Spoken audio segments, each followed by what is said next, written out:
Squid Game. Bon, fallait que je vous en parle. Squid Game, c'est quoi? C'est une série sur Netflix, une série coréenne qui rencontre un énorme succès en ce moment. Et c'est dû au fait que, tout simplement, l'histoire est un petit peu originale. C'est des jeux d'enfants, blablabla, je veux rien vous spoiler. Mais les costumes sont excellents, les scènes sont plutôt originales, les musiques, l'ambiance en général est assez incroyable. Pourquoi je vous en parle sur mes débuts numériques? Tout simplement parce que j'ai lu un article qui montrait que Netflix se créait un partenariat avec Walmart. Donc Walmart, c'est on va dire le Carrefour ou Auchan fois 10 000 aux États-Unis. En gros, ce qu'ils font, c'est que sur Internet et même dans leur boutique physique, Netflix propose, et déjà avant Squid Game, mais propose de vendre des goodies ou des produits dérivés issus de leur série. Et là maintenant, avec Squid Game notamment, vu le succès qu'il rencontre, Netflix a de grosses attentes et Walmart, j'imagine qu'ils prennent des petites parts, mais ça montre juste l'engouement.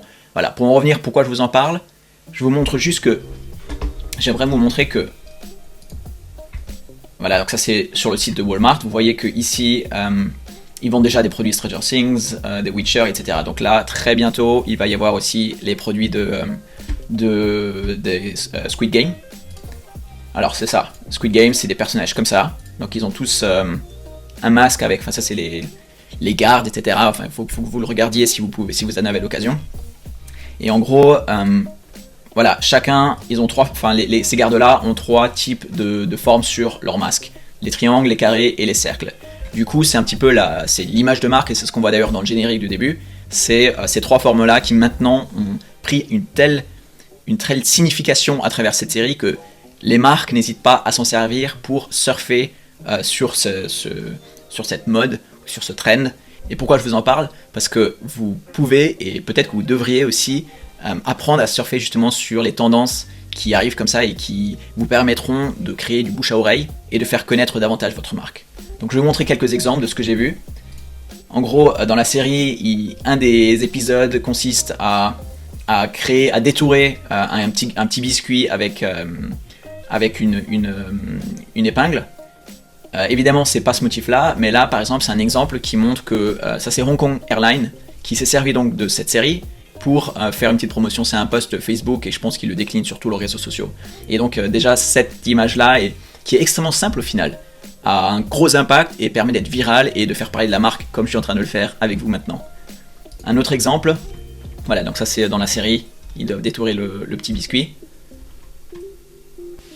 Donc voilà un autre exemple qui est, alors ça c'est, il me semble que c'est un produit lacté, voilà, donc c'est du lait ou un truc comme ça, qui s'est donc servi de l'image d'un des gardes, comme je vous l'ai montré tout à l'heure, celui-ci, pour faire une publicité. Donc ça a vraiment rien à voir pour le coup, et pourtant c'est une image qui est rigolote, qui est sympathique et qui se partage facilement. Et là on retrouve notamment en partenariat avec Visa les trois symboles dont je vous parlais tout à l'heure. Donc de manière extrêmement simple, vous pouvez surfer sur les tendances.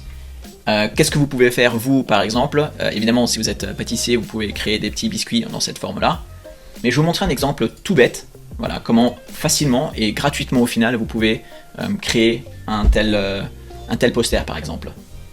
Donc typiquement ce que je vais faire dans mon exemple, c'est je me rends sur Pixabay. Donc Pixabay c'est un site parmi tant d'autres qui vous permet de télécharger gratuitement et légalement des photos libres de droit. Donc si vous êtes intéressé, j'avais fait une vidéo qui vous explique comment vous en servir et ce à quoi vous devez faire attention sur ces sites-là.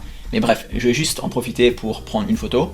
Évidemment, vous pouvez prendre une photo de vous ou avec, par exemple, à la place de mettre ce pull vert là, vous pourriez mettre un pull avec votre nom de marque, avec le logo de votre marque. Voilà, donc je vais juste le télécharger. Je vais juste vous montrer rapidement comment vous pouvez faire pareil. Allez, petit bus. Voilà, alors vous allez vous rendre sur Photopea, ou Photopea selon la manière dont on prononce. Vous importez votre photo, voilà, donc on a ça. Et maintenant, on va mettre, par exemple, je vais utiliser mon logo de mes débuts numériques, qui n'est pas un carré, mais c'est pas grave. Je vais vous montrer comment ajuster ça, qui n'est pas un cercle, pardon. Ou au final, en fait, on peut même utiliser le carré, vu que je vous ai montré les 3 formes, c'était les trois, c'était le carré, le cercle et le triangle. Donc, on va le placer là. On va juste, ce qu'on va faire, c'est qu'on va juste le mettre, on va faire ça comme ça. Je vais regarder à quoi ça ressemble. Je vais mettre ça. Hop. Alors, est-ce qu'on en a eu? Voilà, il y en a une avec le carré. On va faire ça comme ça. Hop, j'importe mon image. Je vais ajouter un petit peu de bordure blanche, par exemple, autour. Je vais prendre la forme carré. Hop. Je trace un cercle par-dessus. Je déplace ça. Je redimensionne. Hop.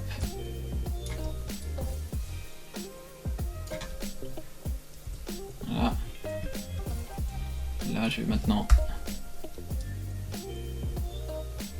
transformer mon logo en carré.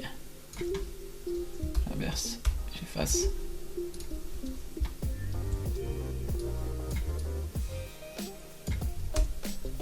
Voilà. Vous voyez que rien que comme ça, déjà, après ça peut s'améliorer. Hein. Je peux ajouter une forme là, enfin ajouter un petit peu d'ombrage, etc. Mais je suis sûr que rien que cet exemple tout simple, tout bidon, va faire un petit clin d'œil, va donner un petit clin d'œil à l'audience qui le reconnaîtra. Un petit exemple tout simple qui vous permettra de surfer sur les tendances. Et je vais vous montrer un autre petit outil d'ailleurs. Google Trends. Ah, c'est ouais. Google Trends. Je ne sais pas si vous connaissez. Vous allez sur trends.google.com et à partir de là, vous allez pouvoir taper un mot-clé. Et vous voyez, et Google va vous dire quelle est la popularité de ce terme. Donc combien de personnes l'ont recherché. Donc si je tape par exemple, on va rester sur Squid Game. Voilà, Squid Game. Là c'est clair et net. Vous voyez le nombre de requêtes, interest over time. Donc là on va passer sur worldwide. Dans le monde c'est... Vous voyez que je sais pas trop quelle est l'unité honnêtement. C'est bizarre que ça soit pas indiqué. Mais ce que ça montre c'est juste que ça décolle. Donc si on tapait par exemple Halloween. Halloween. Vous voyez que là maintenant on s'approche de la période, donc il y a plus de requêtes. Si on retourne sur les 5 dernières années, vous voyez ici c'est vraiment l'exemple typique d'un trend ou d'une tendance saisonnière. Donc n'hésitez pas à surfer là-dessus. Voilà. Et aussi si vous voulez surfer, vous ne devez pas surfer uniquement sur les succès comme ça qui ne sont pas prévisibles, vous pouvez tout à fait prévoir et pré-programmer vos contenus en fonction de la thématique. Et pour ce faire, il existe des calendriers marketing, donc tous les ans, ils sont réajustés en fonction de la date. Vous pouvez en trouver un par exemple ici sur le blog du modérateur, ou alors vous tapez sur Google calendrier marketing 2021, et là vous verrez un calendrier qui vous présente toutes les dates importantes sur lesquelles autour desquelles vous pouvez orienter vos contenus. Donc là on voit par exemple, ça peut être des trucs vraiment anecdotiques. Bon, il y a la Chandeleur, après il y a la journée mondiale contre le cancer, et après il y a la journée mondiale du Nutella. Bon, à vous de voir si vous êtes en manque d'inspiration, ça peut être une bonne idée, ou ça peut tout simplement, voilà, la finale du Super Bowl, la Saint-Valentin, etc. Donc c'est vraiment un excellent moyen de pouvoir un petit peu prévoir à l'avance vos contenus. Et évidemment, quand il y a des succès comme Squid Game qui sort, d'autant plus intéressant pour vous. Et dans ces cas-là, pourquoi ne pas mélanger les deux? Par exemple, là j'ai pris l'exemple de Halloween et de Squid Game. Croyez-moi que pour Halloween qui vient, ce sera ces personnes-là, ce déguisement-là que vous allez voir partout. Voilà, c'est tout ce que je voulais vous dire. Je voulais juste vous expliquer, vous faire passer le message que écoutez autour de vous, soyez aware, comme disait Jean-Claude Van Damme. Des gens qui n'ont pas réussi parce qu'ils ne sont pas aware, ils ne sont pas au courant. Tendance-là, ça ne peut vous apporter que du bon bouche à oreille. Évidemment, prenez soin quand même de pas enfreindre les règles de copyright. Quand c'est par exemple, bon là c'est des formes, il n'y a pas grand chose à copier.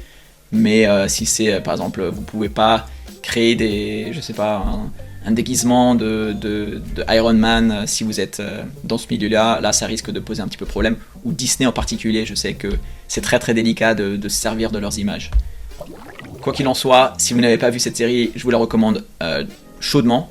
Et pour la petite anecdote, le numéro de téléphone qu'ils indiquent sur leur petite carte appartient à une dame, une pâtissière en Corée, qui possède ce numéro depuis 10 ans et qui n'a rien demandé à personne, et qui maintenant expliquait que son téléphone ne tenait plus la journée à force de recevoir des appels ou des SMS. Et voilà, c'était la petite anecdote de la journée. Voilà, donc pour conclure, pour améliorer votre image de marque ou faire parler de vous pour ensuite élargir votre audience, surfez sur ce genre de tendance. Et si vous voulez en savoir plus, si vous voulez vraiment améliorer votre image de marque et grandir encore plus ou être encore plus influent sur le web, dans ces cas-là, j'ai préparé un petit guide PDF gratuit qui vous présente toutes les différentes étapes, que ce soit sur quels réseaux sociaux vous devriez ou vous ne devriez pas vous inscrire et être présent, comment collecter des adresses email pour pouvoir créer une proximité et une communauté autour de votre marque, etc. Tout ce petit PDF, toutes ces informations se trouvent dans ce PDF et le lien se trouve en dessous de cette vidéo dans la description qui s'appelle Présence digitale, par où commencer. Merci pour votre écoute et à bientôt, Fred.